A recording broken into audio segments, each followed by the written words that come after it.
Mga ka-Minecraft, ka-Dabber and kapatid, welcome po sa aking video at sa bagong video natin, pag-uusapan natin yung mga kaganapan kanina tungkol dyan sa Itbulaga, sa TVJ at sa mga ka-Dabber natin at pag-usapan mo natin tong ads count as of March 22, 2025 nung Sabado. Ang total ads nila pumalo ng 80 ads, 80 commercial advertisements po ang di-register, ang na-register po dyan sa commercial load ng Itbulaga. And makikita nyo naman, Gap 1, 17 ads, Gap 2, 22 ads, pinakamarami, Gap 3, 20 ads, and Gap 4, 21 ads. So a total of 80 ads po ang total commercial load po ng Itbulaga noong Sabado.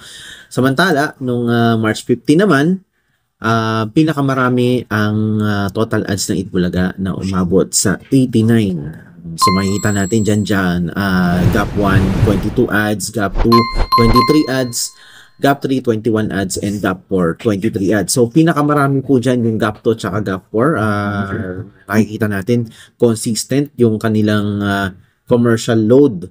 At tuloy-tuloy ang tiwala ng mga advertisers sa noontime show. Kahit Sabado pa ang airing, isang patunay na malakas ang hatak ng show sa masa. At samantala, congratulations naman nga sa Itbulaga dahil meron tuloy-tuloy pa rin ang suporta ng mga advertisers natin. Nandiyan ang TNT, Birch Tree, Hanabishi, Alaksan, Mega Sardines, yung bagong sponsor ng mga Dabber Gods, Mega Sardines, Ulam Burger, Crispy Burger ng CTO, Bingo Plus, Grain Smart, Rice, Yakult Probiotic Drink, at saka syempre yung Zone Rocks para sa duck loans. So manatili nang nakatutok dito sa ating channel para sa latest AdWatch update, ad counts update, at sponsors update tungkol sa Itbulaga. So samantala, pag-usapan naman natin din yung recent performance nitong Singing Queens sa 38 PM sa Star Wars for TV. So congratulations dyan sa ating mga Singing Queens, Singing Queen Eunice, Singing Queen Anne, Singing Queen Sam, Singing Queen Jean, and Singing Queen Casey. Kasama sila sa mga performers sa 38 PM sa Star Wars for Television, kung saan nagbigay sila ng explosive opening number or performance number na talaga namang pinuri din ng mga audience at netizens. At kahit mga veteran artist ay bumibilib sa performance nila ng SQ, and just prove na Itbulaga ay Itbulaga ay talagang dekalidad at pwedeng ipagmalaki sa buong mundo. No?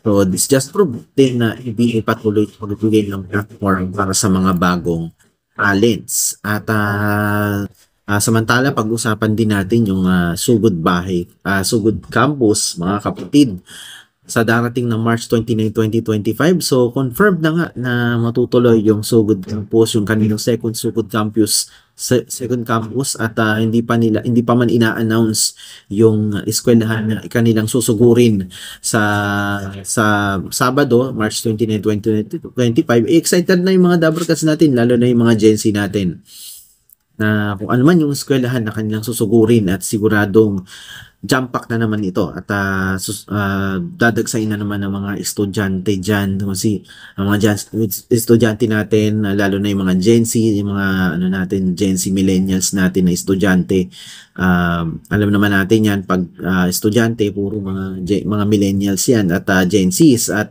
sigurado meron dyan mga special performances, mga guest na talagang titilian ng mga kolehiyala natin, no? Natatandaan niyo yung kanilang yung performance ng Horizon, yung mga P-pop stars ay inimbitahan ng Itbulaga dyan sa unang Sugod Campus nila dyan sa Laguna State University.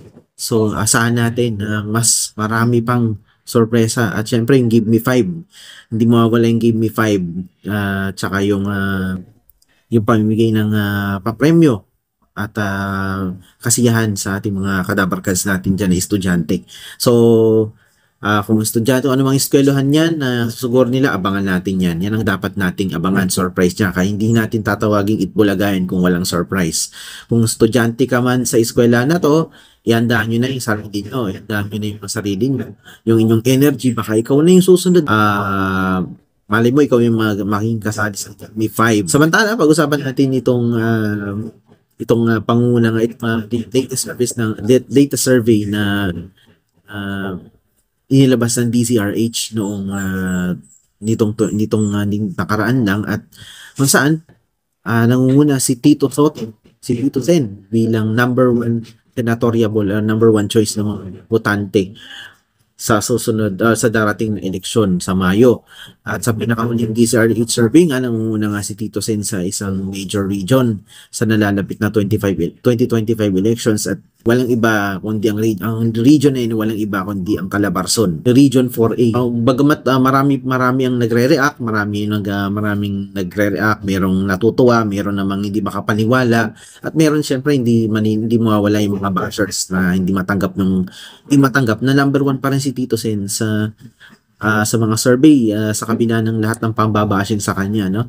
So proof lang talaga dito na marami pa rin mga kababayan natin ang nagtitiwala kay Tito Sen. Yan, so ayan, Dabarkads, itik na itik tayo sa balita ngayong araw na to, ngayong oras na to, and from ads count to seeing Queen Sugod Campos hanggang sa political updates, walang mintis ang pag-cover natin ng mga balita dito sa channel na to. So kaya kung gusto nyo lagi kayong updated sa mga Dabarkads natin, at ganyan din sa iba pang mga updates sa labas ng Itbulaga, don't forget to like, share, and subscribe.